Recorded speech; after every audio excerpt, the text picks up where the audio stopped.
दोस्तों, आज है संडे और मैं पहुंच गई हूं इंडिया इंटरनेशनल ट्रेड फेयर 2024 और ये है उत्तराखंड पवेलियन। जी हाँ, जैसा कि आपको पता है मेरी सिस्टर हैं एक आर्टिस्ट और उन्होंने अपना आर्ट कलेक्शन यहाँ पे डिस्प्ले पे रखा हुआ है।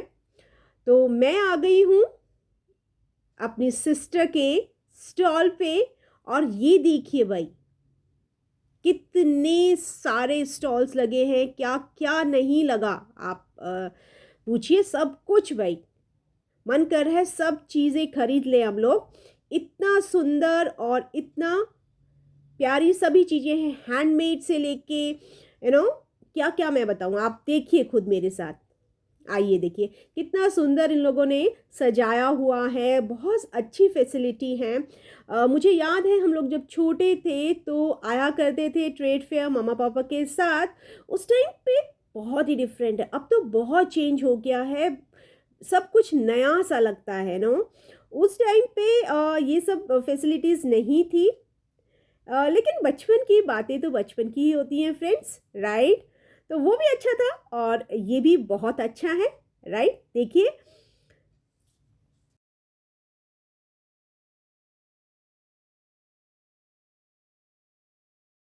और फ्रेंड्स उत्तराखंड पवेलियन में गए और वहाँ की ज्वेलरी और ड्रेस नहीं ट्राई किया तो फिर क्या ट्राई किया।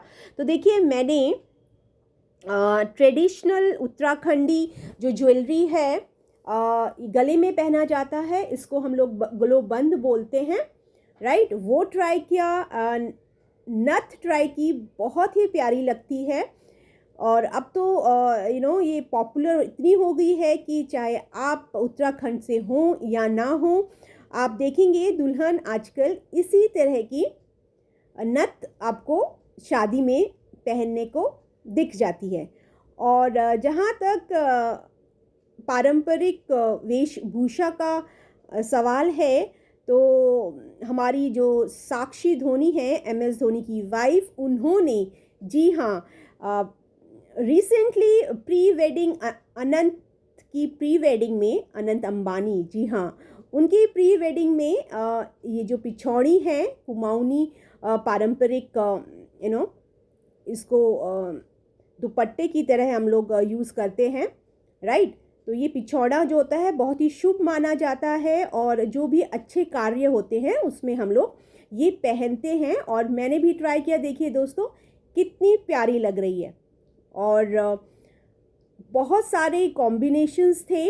और जो बेसिक जो इनका कलर होता है वो ऑरेंज और मरून का कॉम्बिनेशन होता है। और ये देखिए कितना सुंदर इसका जो बॉर्डर बना हुआ है। तो थैंक्स टू साक्षी धोनी, जिन्होंने इसको पॉपुलर किया सोशल मीडिया पे।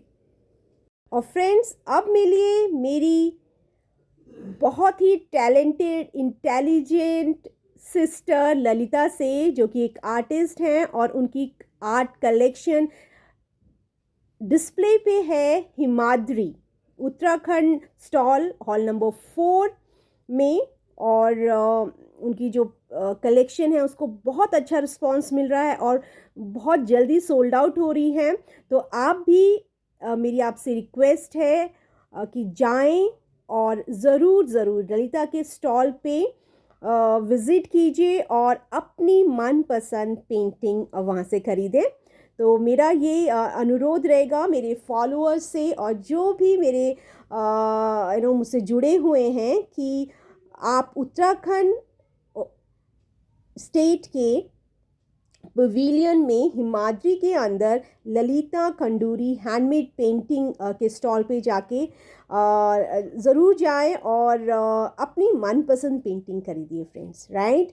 और अगर आपने मेरे चैनल को अब तक सब्सक्राइब नहीं किया है तो जल्दी से सब्सक्राइब कर लीजिए। Thank you.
देखा, प्यार हो गया और खरीद लिया पहली नज़र में। तो फ्रेंड्स, ये मैंने हैंडमेड बैग खरीदा। कलर मैंने ऐसा लिया कि मेरी सारी ड्रेस के साथ चला जाए। तो आप बताइए आपको कैसा लगा?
फर्स्ट स्टेप है जिसमें वाइट सरफेस ऊपर रहना चाहिए एंड जो इसका फ्रंट एरिया है वो राइट हैंड साइड रहना चाहिए।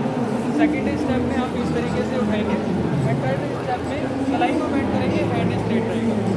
फोर्थ स्टेप में आपको पैरों को फैलाना है एंड बैंड होना है एंड ऊपर की तरफ फ्लाई करके ये आपके हैंड आया नहीं ना? इस तरीके से बैंड होना है, बैंड होके फ्लाई करके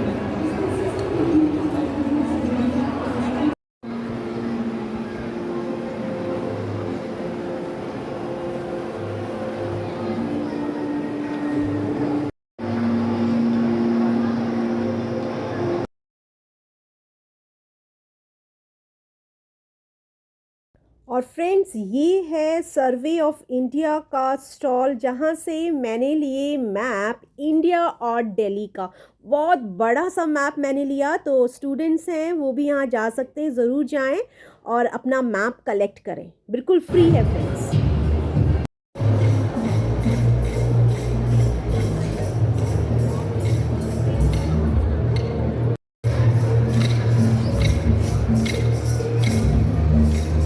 तो फ्रेंड्स, घूमते घूमते लग गई भूख, तो हमने ट्राई की ये भेलपुरी राजस्थान स्टेट में। बीच बीच में काफ़ी जगह खाने पीने के स्टॉल्स लगे हुए थे। हालांकि एक डेडिकेटेड एरिया भी था फूड कोर्ट, लेकिन विद इन स्टेट पवेलियन में ये सब खाने का इंतज़ाम था वहाँ पे। और भेलपुरी खाने के बाद हमने ट्राई किया राजस्थान स्टेट में ही कचौड़ी मैंने ली, प्याज की कचौड़ी, और एक बहुत बड़ा सा पकौड़ा था मिर्च का, वो भी बहुत टेस्टी था। और इन लोगों ने सर्व किया विद ग्रीन चटनी, जो कि थोड़ी वाटरी मुझे लगी लेकिन बहुत टेस्टी थी और काफ़ी अच्छे से मज़ा आ गया।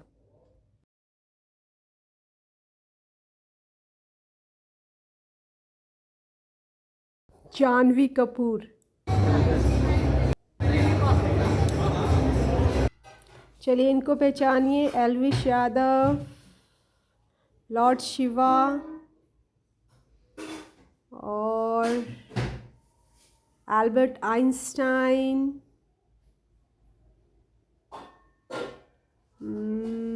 लॉर्ड कृष्णा, शिवा, और यहाँ नीचे बताइए कौन?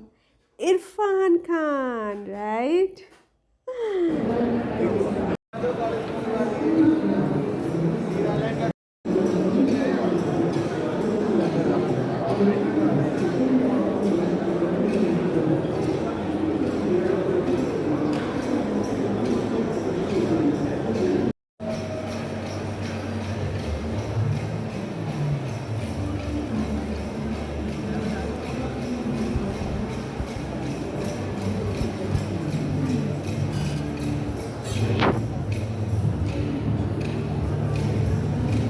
देखिए फ्रेंड्स, यहाँ पे लेडीज़ जो हैं हैंडलूम साड़ियाँ बना रही हैं।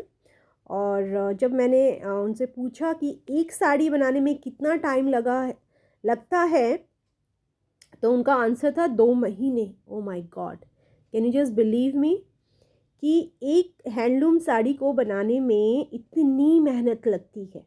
तभी तो शायद जो हैंडलूम साड़ीज़ होती हैं वो एक्सपेंसिव होती है, क्योंकि इसमें एक तो ये हैंड से बनती है, राइट, हैंडमेड होती हैं, और टाइम भी बहुत लगता है और मेहनत। देखिए कितना एक एक धागा कैसे डिज़ाइन बन रहा है, ये बहुत ही रोचक मुझे लगा। और मैं काफ़ी देर तक उनको देखती रही कि ये लोग कैसे बना रहे हैं। ये देखिए डिज़ाइन, ये लोग एक एक देखिए धागे को देखना पड़ता है उनको, कहीं कोई गलत ना हो जाए, नहीं तो डिज़ाइन ख़राब हो जाएगा।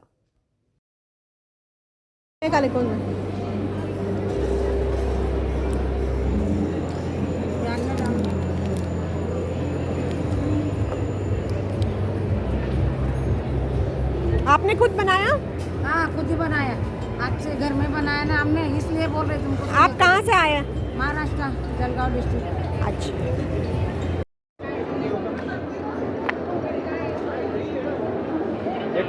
चलते हो देख ताकत आ गई।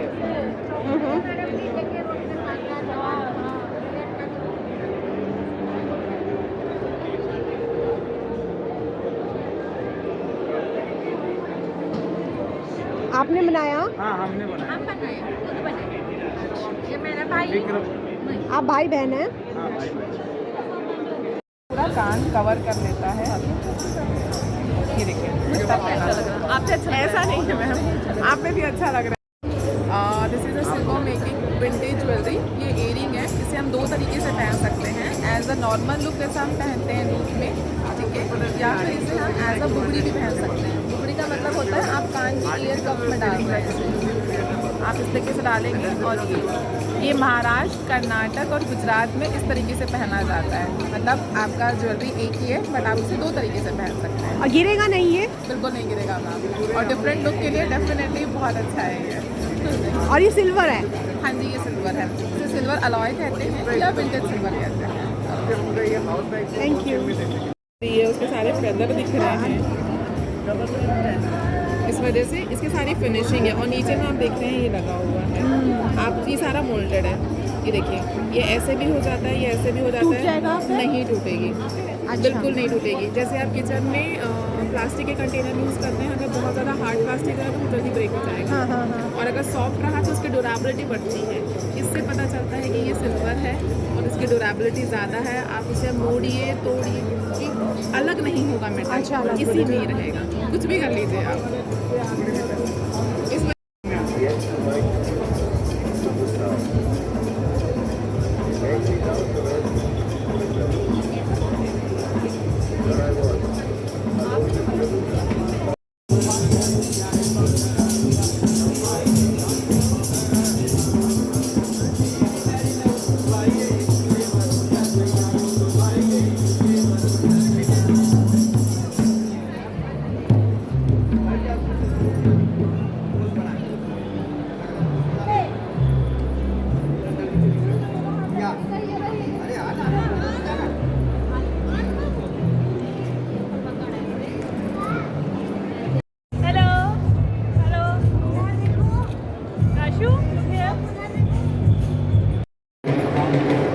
गाना गाओ ना।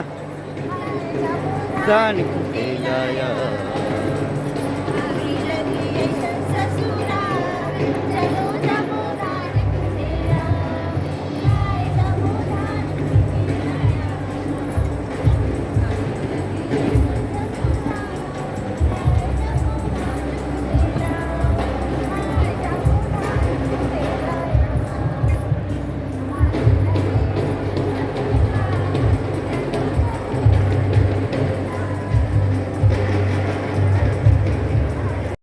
आपका क्या नाम है?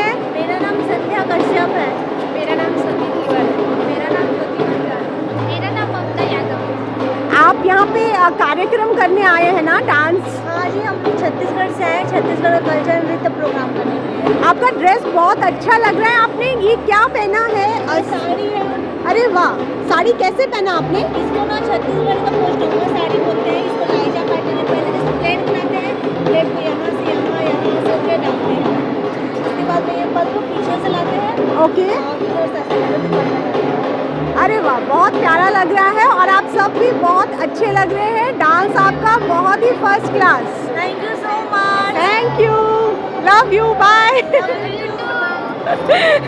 और फ्रेंड्स, इसके बाद मैं आ गई NDMA national disaster management authority के स्टॉल पे, जहाँ पे ये एक एजुकेशनल सेटअप था लोगों को बताने के लिए कि गवर्नमेंट क्या कर रही है नेचुरल डिज़ास्टर को प्रिवेंट करने में, और हम क्या कितना प्रिपेयर्ड हैं और हमारे क्या फ्यूचर प्लान्स हैं, क्या हम लोग कर रहे हैं, यूथ को कैसे हम एजुकेट कर रहे हैं, और किस तरह से हम नेचुरल डिज़ास्टर हो या किसी भी तरह का डिज़ास्टर हो उसके लिए हम कितने प्रिपेयर्ड हैं और आगे हमारे फ्यूचर प्लान क्या हैं। और जिनको नहीं पता फ्रेंड्स, उनको मैं बता दूं कि मैं खुद MBA इन डिज़ास्टर मैनेजमेंट मैंने किया हुआ है, तो ये मेरा फेवरेट सब्जेक्ट भी है। इसको मैंने पूरा का पूरा स्टॉल घूमा, देखा क्या चल रहा है, right. These equipments, what you see, these are part of the Aapda Mitra scheme. So Aapda Mitra, they have like if we translate friends during disaster. So this is basically a voluntary level approach at the community level. Because when disaster strikes, in terms of when any hazard strikes, it is the community which is affected the most. So as the better we have the preparation at the community level, the less chances of the hazard, converting into a major disaster. Because the response will be better, the preparedness will be better. So in view of that, these Aapda Mitras, they have been trained. This project started in 2021 and now the first phase of the project is over. Now at present, all over the country we have trained 1 lakh Aapda Mitra volunteers. So they are here for preparing the community against disasters, preparing the disaster management plan at the local level, and even during response phase, they are at the forefront. And in terms of first responders, along with the local level police, the local level home guards, and they also assist the various other agencies like SDRF and NDRF. So these are some of the equipments which you see, like gumboots, first aid. These are all required, at times of rescue and So first, and they are given certificates after the completion of the training, and they have each of the volunteers have their own unique identity card, right? And after the completion of the first phase, we are another next phase is going to start, which is Yuva Apna Mitra. So as the name suggests, Yuva, we are going to concentrate more on the youth groups. Right. So the registered youth groups, what we have even a country like Bharat Scouts, from Nehru Yuva Kendra, from NSS, National Service Scheme. So we are going to concentrate more on that, so that more and more youth come and join this program. And the age group is 18 to 20 years. So we are doing training modules, giving training to different personnel. And probably we have shares. Okay, Mr. So what you see, sir? This is the 10-point agenda given by our Honorable Prime Minister Shri Narendra Modi ji in 2016 in the Asian Ministerial Conference. So these are the 10-point agenda. It is called the Prime Minister's 10-point agenda on disaster risk reduction. So these are the various 10 points which you see. It emphasizes heavily on the use of technology, then developing, women's leadership, and providing risk coverage to the poor households. An apt example is the Fasal Bima Yojana, Prime Minister's Fasal Bima Yojana, which gives insurance cover, for the crops which are being damaged, especially in case of floods, right, or any other similar hazards, disasters. I would like you to just explain this one, the women's leadership. This so point, in any developmental intervention, for a while, okay, let's forget disasters for a while. For any developmental intervention per se, we are encouraging women voices, because they are generally the most vulnerable and their voices are less heard. So, and especially when we speak about disasters, it is seen that the women, the children, the differently able, the aged person, they are affected more compared to normal human person. And so, considering all these, we want to enhance the women leadership. We want to capacitate them so that their voices are heard, and not only in terms of awareness generation, their recognition is also given in terms of participation. Let's say any developmental plans are prepared in the village. Let's say, for example, we are preparing a local level disaster management plan, right? So their voices needs to be heard. They say has to be given importance to. What are the problems they face, right? How they can be incorporated into developmental planning? Because now we speak about gender equity and equality. So not just because of that, because it is also observed that in disasters they are affected more. So we want to bring them to the forefront so that their voices are more heard. They are given sufficient capacity building, right? In case of disaster management planning, in case of mock drills and all. So we try to ensure that wherever males are participating in any, let's say for any mock drill, so we have almost equal number of participation, even if it is not equal, but try to ensure that equal number of participation are there from the women category, from the women group also. Prime Minister to leverage technology more and more in the area of disaster management, to enhance better communication, better outreach, fast dissemination of messages. So social media and mobile technologies, usage of that. An example of that is the Sacheta, which I will just now cover. And like map this develop with a network of universities to work on disaster related issues, like the example which I gave you right now. Collaboration methods we have developed, and with other agencies also, like we try to develop. And we this is in terms of university. Sachet, this is a government level app. Indian government. So Sachet means to alert. So this will give you real-time alerts of any disaster looming in the vicinity where you are. Okay, so we can download Yes, and sure. You can download it from the Google Play as well as from the Apple Play Store. Okay. Scan the QR code also. Yeah. So once you download the app, registration is very simple. You just have to enter the mobile number and OTP will come, and after entering the OTP, you can register to the platform. Okay, so I mean, if suppose there is a earthquake is about to come in Delhi. So That depending alert that you will get in the in how मतलब कितने जल्दी हम लोगों को पता चलेगा? real time alerts कितने real time within that then and there नहीं, you will वो तो come रियल to- टाइम तो ओके, हाँ। बट उसको अगर हम कुछ ले पाए प्रिकॉशन, उसके लिए So, हमें आपको कुछ notification आप advance just- notification. you can just see the notification in the app. और फिर रेड में आपको शो हो जाएगा red. Yes ma'am, it is advisable that you download the same. It was very useful. अच्छा, मैं अभी तो आई जस्ट टेक द तो फ्रेंड्स, आप भी सचेत ऐप डाउनलोड कर लीजिए। ये आपको बताएगा कोई भी डिज़ास्टर आपकी लोकेलिटी में आने वाला है, आपको कैसे उसको फेस करना है, राइट। तो जल्दी से जाइए और डाउनलोड कर लीजिए, मैंने भी कर लिया है। ओके। और जो स्टूडेंट्स हैं मेरे फॉलोअर्स, उनसे मैं ये रिक्वेस्ट करूँगी, जो भी ये वीडियो देख रहे हैं, कि NDMA की जो स्टॉल पे आप ज़रूर जाएं और इसको पूरा एक्सप्लोर करें, तो आपको बहुत सारी इन्फॉर्मेशन मिलेगी। और इनफैक्ट मुझे लगता है 10th में तो इसका एक चैप्टर भी है, आपको वो हेल्प करेगा ज़्यादा अच्छे से समझने में कि आपने जो पढ़ा है वो कितना क्या है, राइट। तो आप ज़रूर जाइएगा।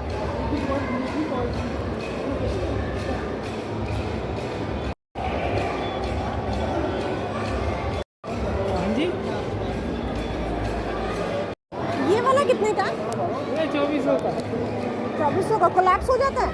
हाँ जी, तो फोल्डेबल है। फोल्डेबल है ना? हाँ जी।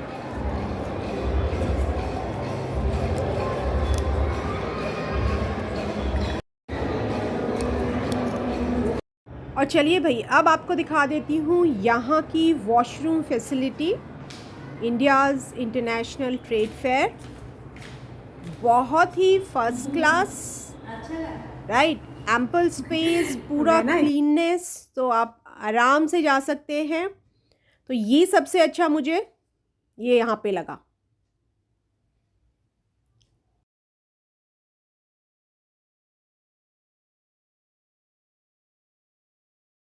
और फ्रेंड्स, बच्चों के लिए भी डेडिकेटेड प्ले एरिया है, जहाँ पे आपके छोटे बच्चे हैं जो कि बोर हो जाते हैं शॉपिंग करने में, राइट। तो आप उनको वहाँ छोड़ सकते हैं और अपना शॉपिंग आप इजीली कर सकते हैं।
जीवन कर्तव्यों की मस्त पालना करो, हाँ पालना करो। सत्य के परिचायक बन, जिम्मेवार इंसान बनो, हाँ जिम्मेवार इंसान बनो। जिम्मेवार इंसान बनो।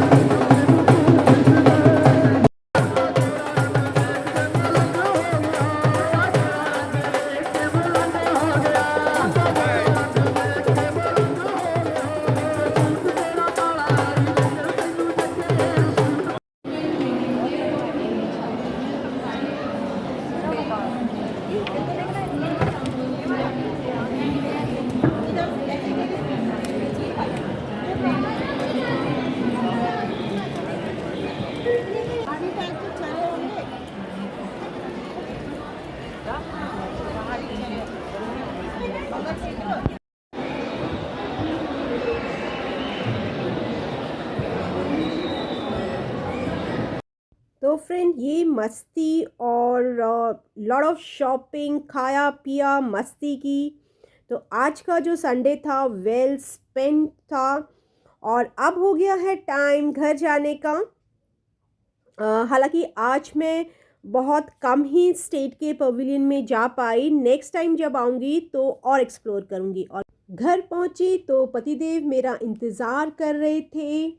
मेरे साथ नहीं जा पाए थे क्योंकि वो हैं काम की बोझ के मारे। तो उनको सारे किस्से सुनाए, कितने मज़े किए मैंने, क्या क्या खाया, क्या क्या शॉपिंग की। और फिर वो कहने लगे मैं भी नेक्स्ट टाइम चलूँगा। मैंने कहा हाँ, मैंने तो आपको कहा था, आप ही नहीं चले। चलिए कोई बात नहीं, अब नेक्स्ट टाइम मैं हस्बैंड के साथ जाने वाली हूँ फ्रेंड्स। और आप मेरे वीडियो में अभी तक बने रहे इसके लिए बहुत बहुत धन्यवाद। और इसी तरह मुझे अपना प्यार और सपोर्ट बनाए रखिए। तो दोस्तों, आपसे विदा लेती हूँ। आप अपना और अपनों का ख्याल रखिएगा। फिर मिलूँगी नए वीडियो के साथ। Bye bye, Tata.